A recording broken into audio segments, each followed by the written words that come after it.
Now, he was there to commentate on the return of Test match cricket, but when rain delayed play, Michael Holding instead delivered a powerful and moving speech on race. The Sky Sports pundit and legendary West Indian fast bowler fought back tears as he called for an end to institutional racism and for meaningful education on black history.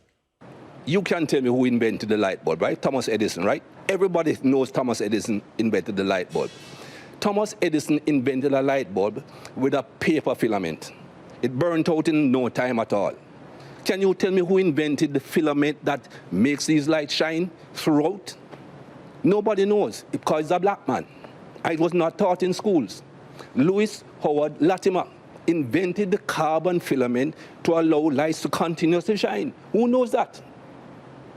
Everything should be taught. When you go back through the schooling as a young man, I remember my school days. I was never taught anything good about black people. And you cannot have a society that is brought up like that, both white and black, that only teach what's convenient to the teacher.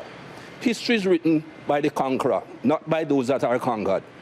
History is written by the people who do the harm, not by the people who get harmed. And we need to go back and teach both sides of history. And until we do that and educate the entire human race, this thing will not stop. They keep on telling me there's nothing called white privilege. Give me a break.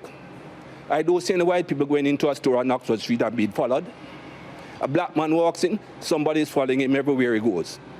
That is basic white privilege. Whether that white person went in to rob the place or not is not going to be thought of that way. And things like that have to change. Extraordinary stuff, and Michael Holding joins me now from Southampton. Good evening, Michael. Thank you for being with us. Now, you've done a lot of commentary, but that right there was possibly the most powerful thing that you have said. What impact do you hope it has? Well, Mark, thanks for having me. Thanks for giving me the opportunity again to talk to the entire public and the world about this thing. I would hope, Mark, that it's not just something that people have heard and they will just brush it under the carpet and eventually just move on. I would hope that people will understand exactly what I'm saying and that understand exactly where I'm coming from with what I'm saying. I'm 66 years old. I'm no kid. I have been through it, I've seen it, and I've experienced it with other people. And as I said, as a young man, I was very selfish. I just said to myself, that's not affecting me. I'll just walk away, no big thing. But when you realize it's affecting so many different people over the world, and then when you realize, you see with your own eyes the victimization, you just can't keep on just saying you're going to walk away and forget it because it doesn't affect you. And that is why I had to say what I said. It was not planned. It was because it rained.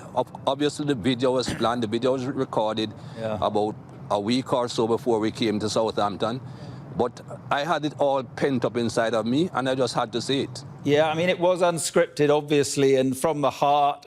But your appeal was about education, for history, when taught, to include the white perspective and the black perspective. Definitely, Mark. You see, if you go back many years, many centuries, the entire world and society was built on white people. White people did everything. And whatever you're taught in school, I spent about 9 years at high school. I wasn't that bright, so I spent a lot of time at high school.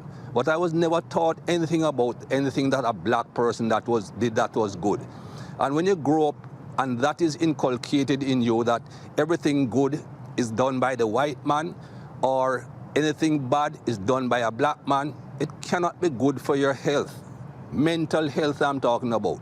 You have kids growing up that they think they have absolutely no chance of achieving what other kids their same age but just with a different skin color has achieved. And that can't be good. I can give you many stories and examples. I gave some when I was speaking yesterday about the different studies that were done at Yale University. This is not just some little university in some backwoods. Yale University did these studies, and they discovered the institutionalized racism that is going on.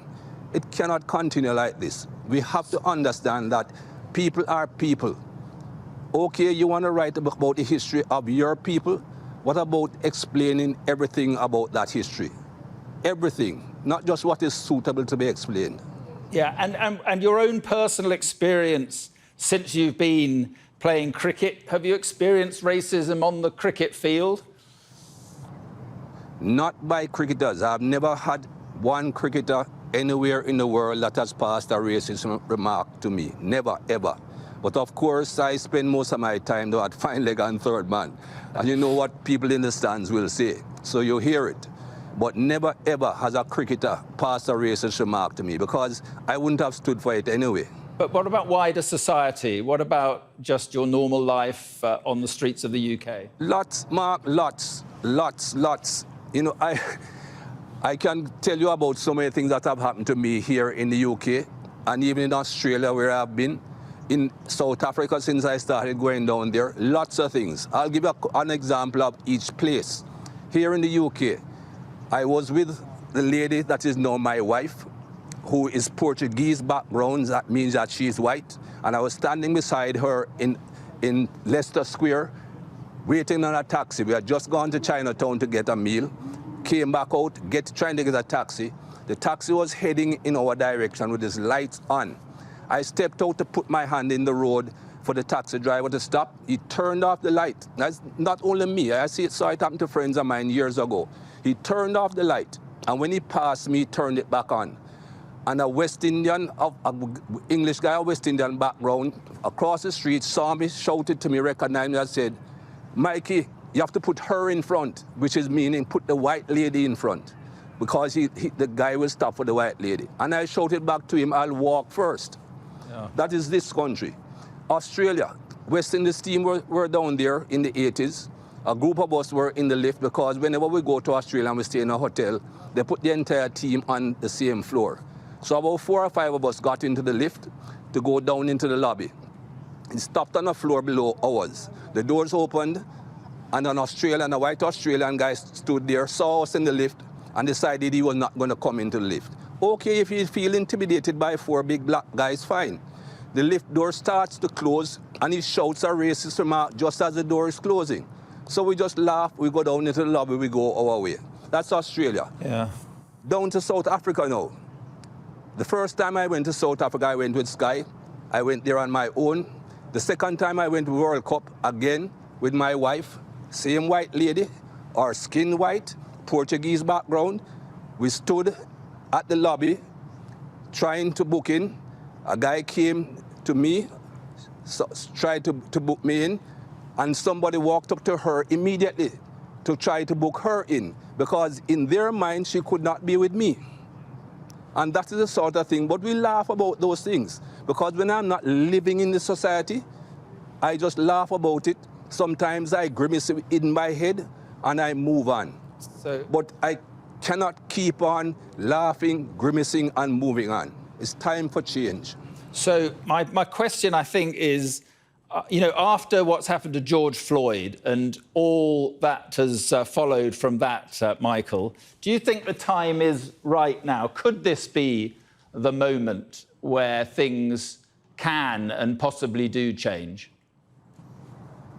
I think it can. I think it definitely is the moment. I've seen so many positive things since that George Floyd situation, Mark.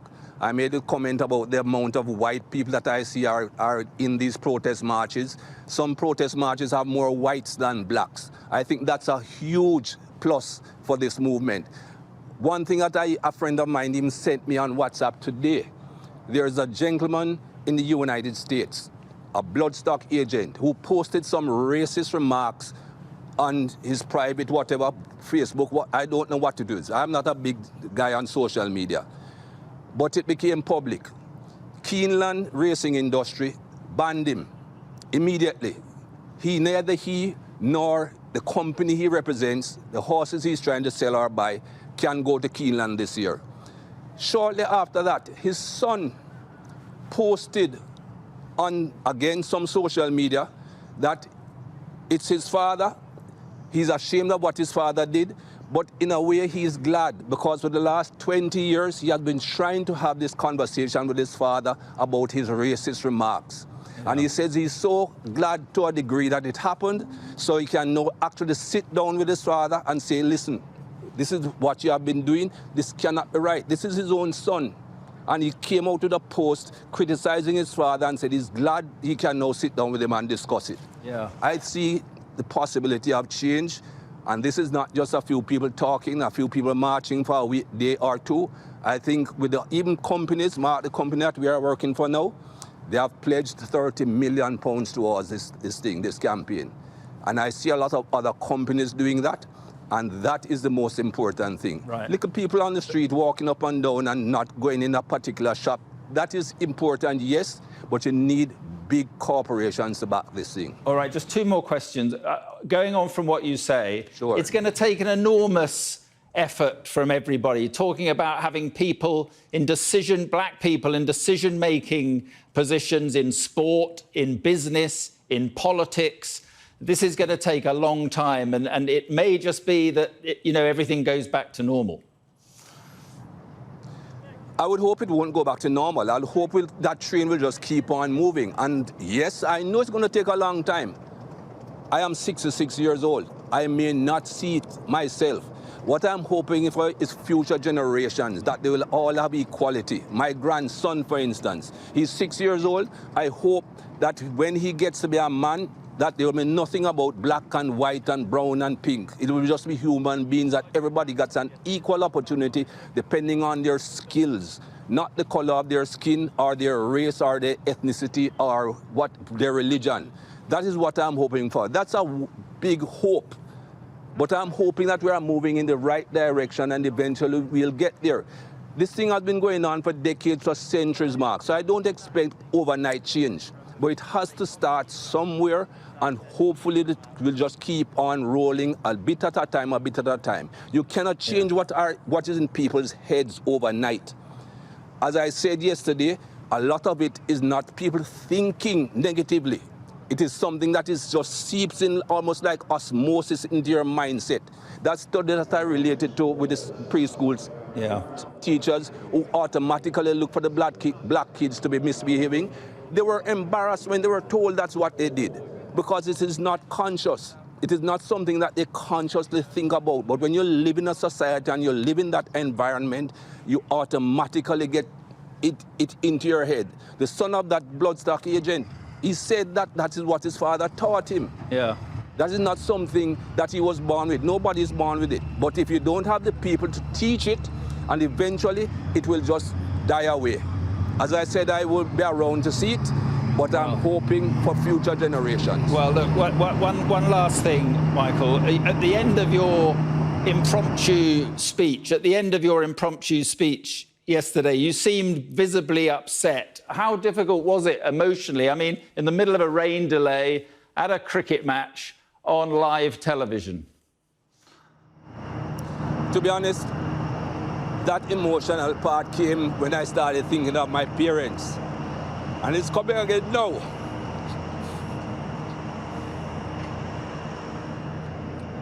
Mark, I know what my parents went through. All right, take your time, Michael. Take your time.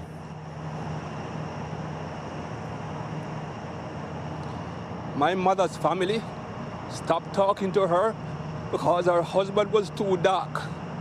I know what they went through, and that came back to me immediately. All right, Michael. Well, look, extraordinary stuff yesterday, and thank you very much for being with us today. And as you say, it may be the moment that things change, and you obviously hope so. Well, it's going to be a slow process, Mark, but I hope, even if it's a baby step at a time, even snail's pace, but I'm hoping it will continue in the right direction. Even snail's pace, I don't care. Okay, Michael, look, I appreciate you joining us, and a difficult subject, but something you wanted to talk about. Thank you very much for being with us, Michael. My pleasure.